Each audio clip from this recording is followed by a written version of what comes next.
Welcome to Badminton Unlimited, your weekly access to badminton action and beyond. This week we're in Malaysia as the country's association brings on board legend Morten Frost in a bid to return the nation to the top of international badminton. And we catch up with BWF World Championships winner Carolina Marin, one of the hottest players on the circuit.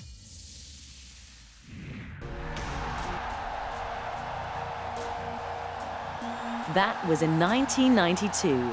The prized Thomas Cup finally returning to Malaysia after a 25-year wait.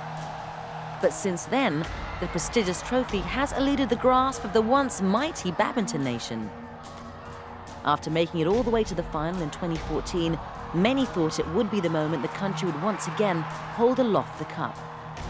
But it was not to be, as they were swept aside by Japan. The crushing loss was more than this proud badminton nation could bear. Calls for change in some quarters soon became an alarming crescendo. The Badminton Association of Malaysia were quick to respond. When you're talking about badminton in Malaysia, we are not only pressured to perform at the highest level, but we are also pressured to perform constantly well.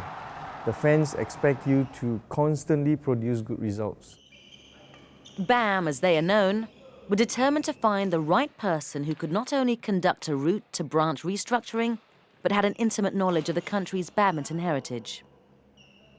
We were actually looking at somebody who not only knows the game very well, we need somebody who will help us to chart our destiny. We need somebody who can help us to strategize, to plan, monitor, and as well as to implement all those strategies. They found their man last month, Morten Frost, a legend of international badminton. Apart from being one of the best players of his generation, the 57-year-old was Malaysia's national coaching director in the late 1990s. The four-time All-England champion is now back in Malaysia on a 5-year contract. I must say that I have a very big heart for the Malaysian badminton, and being here some 17 years ago, obviously it's very special to me. So when I had the offer, I thought, yeah, why not? This sounds great. The Dane has been given a broad remit. Not only is he tasked with improving the standards of the existing players, but also to identify and develop new shuttlers to ensure the continuous flow of up-and-coming talent. It's always long-term and short-term plans, and obviously it's to maximise as much as possible what we have right now in order to get better results. But it's also to build for the future and get some of the new young players in and really try to groom them for the future as well. And the target is in 2020 to be among the top 3 nations in the world of badminton. So it's a big, tall order, but we will get working at it and hopefully achieve it eventually. As part of the restructuring effort, a new monitoring system has been implemented. Known as the Key Performance Indicators, coaches and support staff will have to meet certain targets. One of the KPIs are that when a player reach his or her prime, they should have a 75% winning ratio of all their matches, which is a tall order. It's not easy, I'm telling you. I've actually done a few calculations, and players, even in the top 10, are not having that. So we're talking about very high expectations. This new way of doing things with its focus on performance targets has not gone down well with everyone. Chief singles coach Rashid Sidek and women's doubles coach Rosman Razak decided not to renew their contracts with the association and walked. The coaches we're talking about, they've been in BAM for a long, long time, and they have done excellent service over the years and many very fine results. They've chosen to go elsewhere, and that's perfectly okay as I see it. It's perhaps time to do something else, and both for them and for BAM. Replacements were found for the women's doubles. Former Commonwealth Games champions Lim Pek Sia and Wong Pei Ti were employed, while the men's single coaching duties are to be shared between the existing singles coaches. Yeah， 我觉得我们蛮有信心啊，因为现 We are quite confident that we can do it. Things are more settled and the situation is stable now. The thoughts of the players and coaches are more at ease. So I feel that we can raise the team spirit. 把整个团体带起来。 While the coaching department has settled down, there is still the conundrum that is facing Malaysian badminton. When can the country reclaim their spot amongst the top badminton powerhouses? The nation has been warned that any improvements will not be achieved overnight. I think the first year here will be very tough. Even the first 18 months will be extremely tough. There's no quick fix to this. This will take time. After that, I hope that we can see there's a very nice progression in it. And obviously my target is to do exactly what I'm told and asked to do, to get to number 3 in the world at least. So that's obviously the target at the end of the day. It is a matter of giving Morten time, giving him the support, the necessary support that he needs. And I think the combination of Morten and our raw material, that should be a winning combination. Malaysia's love for badminton provides them with a solid platform for improvement. And in Morten Frost, they have a proven winner. Add to this a strong tradition in the sport, and you have the perfect ingredients for success. It may take a while, but Malaysia is determined to do whatever it takes to get back to the top.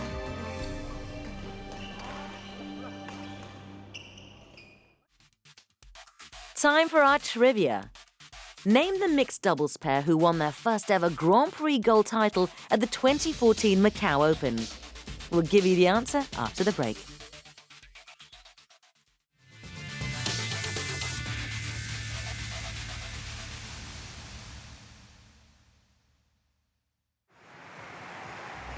We continue our weekly look at the BWF Destination Dubai rankings by focusing on the very top of the men's singles division. There's been a lot of movement in the men's singles, but the battle for top spot provides the most excitement, with the age-old battle of youth versus experience in the limelight. Lin Dan, considered the best modern player of all time, is back where many believe he belongs. The 31-year-old from China is on top of the pile, having had a consistent start to the MetLife BWF World Superseries campaign. A quarter and a semi-final finish in the first 2 tournaments and final appearance at the Maybank Malaysia Open puts him just ahead of his countryman, Chen Long. Chen, the leading BWF World Championships winner, has grabbed 2 World Superseries Premier Gold already this term, but his non-appearance at the Yonex Sunrise India Open cost him valuable points. Despite this, the 26-year-old will be feeling confident as he has beaten Lin the 2 times he has faced him in 2015. The back and forth between the two will be one of the storylines running through this season as the players eye a finals visit to Dubai in December, and we'll be right here to witness it all. Don't forget, the Destination Dubai rankings are updated every Thursday after a World Super Series tournament, so log on to www.bwfworldsuperseries.com to get the latest news and information.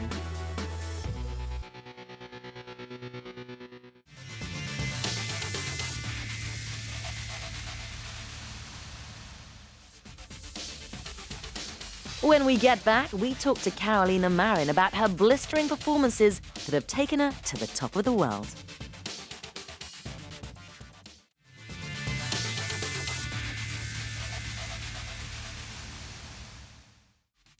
Before the interval, we asked you to name the mixed doubles pair who won their first ever Grand Prix gold title at the 2014 Macau Open. The answer is Eddie Subaktiar and Gloria Emmanuel Wijaja. The Indonesian duo finally made their GP gold mark at the Macau Open last year. It was the first BWF major title for the Indonesians. They defeated Singapore's Vanessa Neo and Danny Bawa Krisnanta in 3 games, 21-15, 29-30, 22-20. Last year, we travelled to Madrid, Spain to visit a player making waves in European badminton. Carolina Marin was then the European champion, claiming the gold in Russia to become the first ever Spaniard to do so. Many were wondering if she could replicate her fine form on the global stage or whether it was a one-off thing. In August of the same year, she gave her reply. She's done it! The European champion is now the world champion. This is the most extraordinary result in the history of the World Championships. I think the key was to keep my focus on all my training, and that's why when I could beat Li Shuirui at the final and I got the title, it's like made me feel really happy because behind that I work a lot with my team and with my teammates at the National Center, and that made me feel more power to keep going. We caught up with the 21-year-old in Kuala Lumpur at the recently concluded Maybank Malaysia Open. Coincidentally, she was matched up in the final of the tournament against her World Championship opponent, the then world number 1, Li Shuirui. Known for her never-say-die attitude and her emotional reactions on court, we asked Carolina about the winning point and that endearing moment at the end of the World Championships. Yeah, I was really tired, but the last point was that I looked at my coach Fernando and I asked him where I have to serve. So he told me that I have to serve open, and then I did. And she made a mistake, and then I fell down and I was really tired, and then I cried because I feel really tired, but I also feel very happy. Already the darling of badminton fans in Spain, the world title catapulted her into the national consciousness. In a country that is blessed with so many sporting heroes, Carolina took her place in the spotlight. After when I got the title at the World Championship, it was amazing because I never think that all the radios and TV and the national TV was on the airport waiting for me when I arrived. And but now the badminton in Spain is growing up, so that makes me feel more happy about that. She has started 2015 with the same level of commitment and performance that brought her accolades last term. She was a finalist at 2 of the Grand Prix Gold tournaments, the Syed Modi Badminton International and the German Open. These were seemingly practice runs for the first MetLife BWF World Superseries of the season. At the Yonex All England Championships, she came from behind to win in Birmingham. It was her debut World Superseries victory and another first for a player from her country.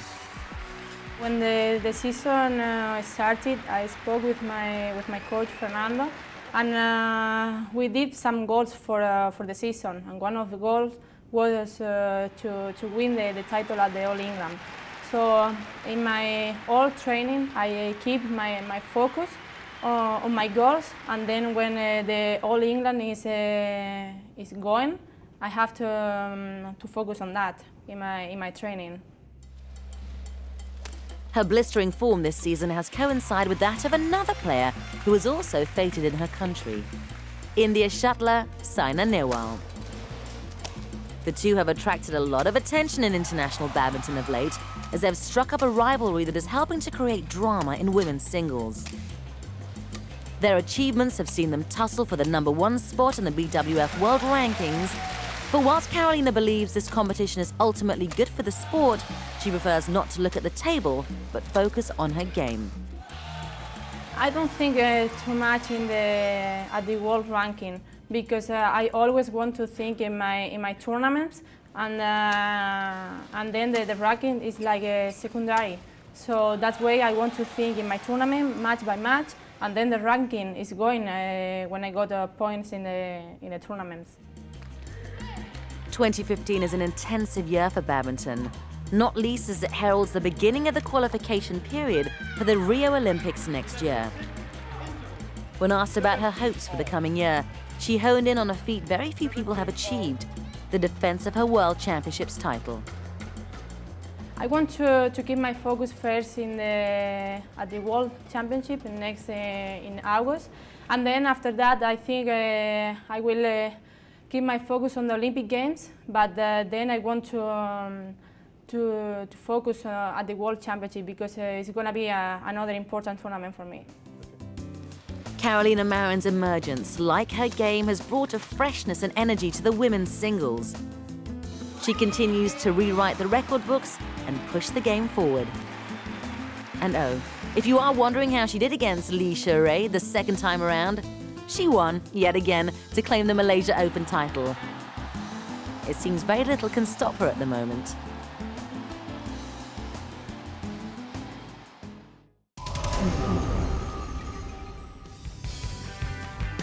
With the successful conclusion of the Maybank Malaysia Open, last week saw another exciting round of Super Series action, this time at the OUE Singapore Open 2015. The finals began with a mixed doubles, but due to injury before the match, a walkover was called. China's Huang Yaqiong and Lu Kai conceded the title to compatriots Jiang Nan and Zhao Yunlei. But the action quickly resumed in the women's doubles, as Japan's Misaki Matsutomo and Ayaka Takahashi took on China's Oh Dongni and Yu Xiaohan. Number one seeds in the competition, the Japanese ladies were hoping to justify their favorites tag, but Oh and Yu proved anything but straightforward. The Chinese pair, who defeated them in Malaysia last week, made it 2 in a row, winning it 21-17, 21-16.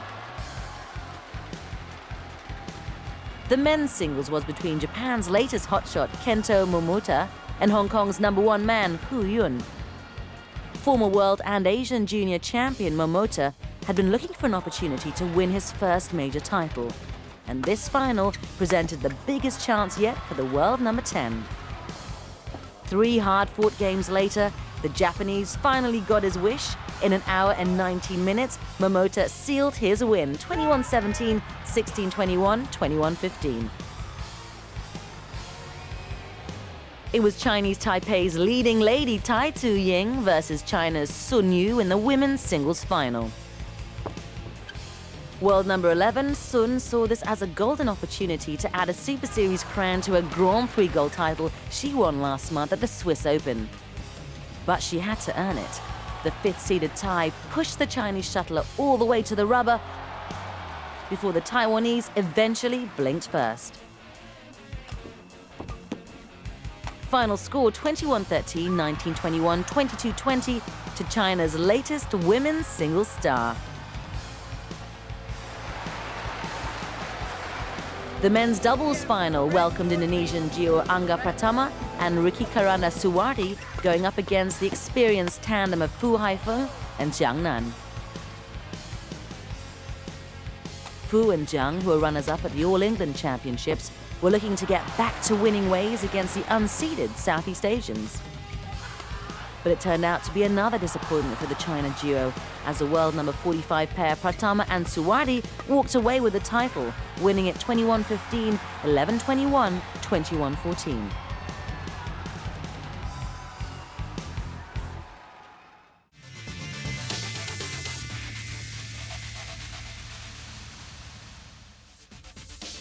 After the break, we're in Indonesia to catch up with a rising star, Firman Abdul Kholik.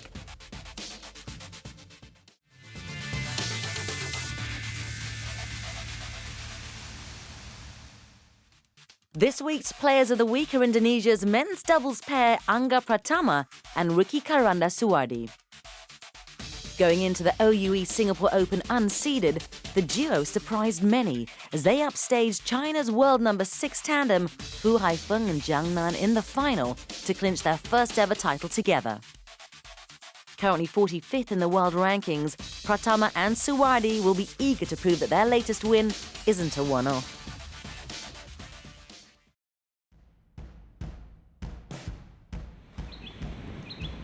Since the start of 2015, Indonesia's national badminton team has seen a selection shake-up.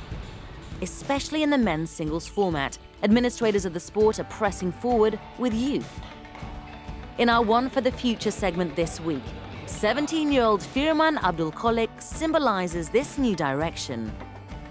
Already a part of the setup since last year, the teenager gave a glimpse of his talents at September's Yonex Sunrise Indonesia Masters.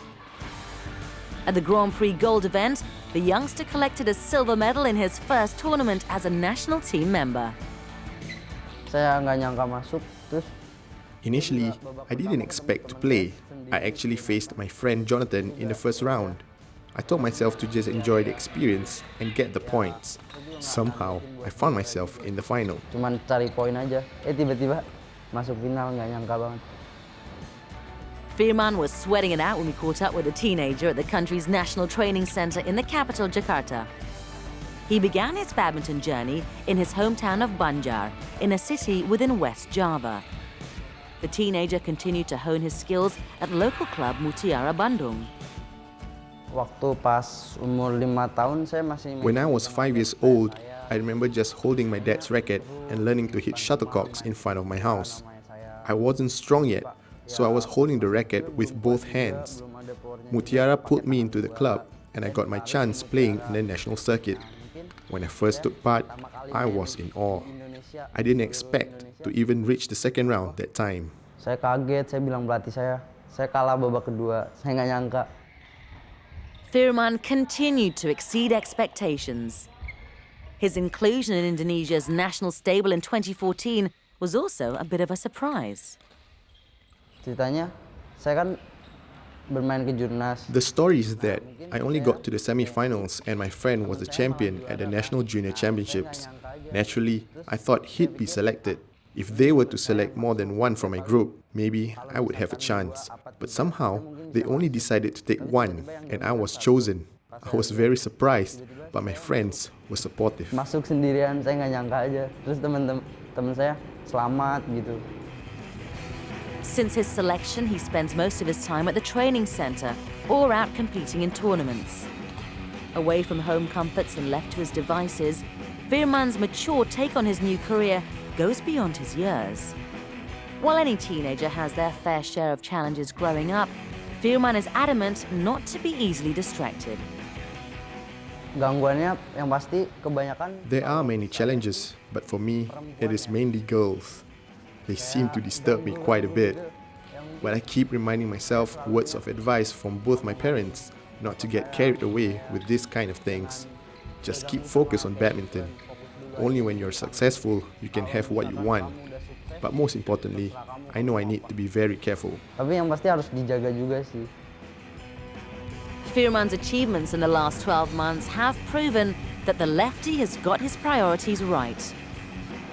After his heroic exploits in Palembang, Firman clinched his first title at the Bahrain International Challenge before winning another one in Vietnam last month. A very encouraging start, but Firman is miles from being satisfied.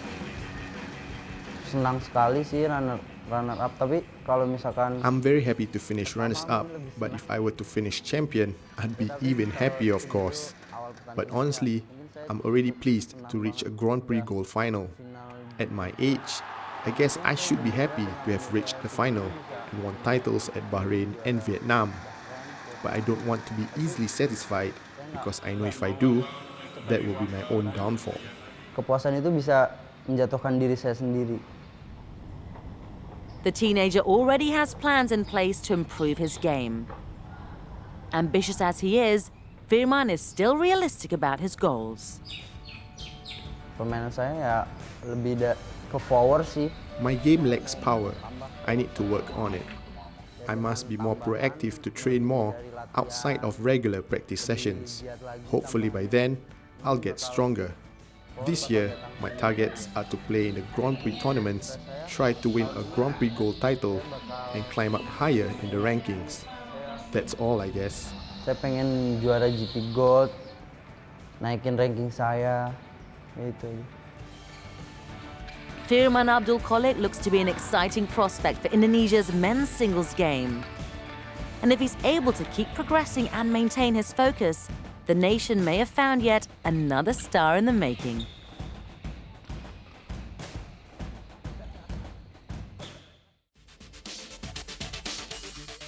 Let's find out what's happening on the international circuit in our Badminton Unlimited calendar.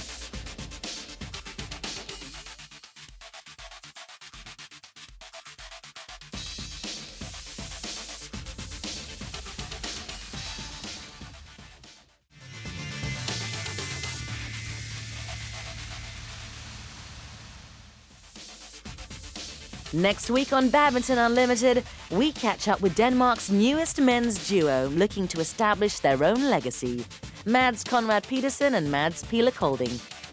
See you next week.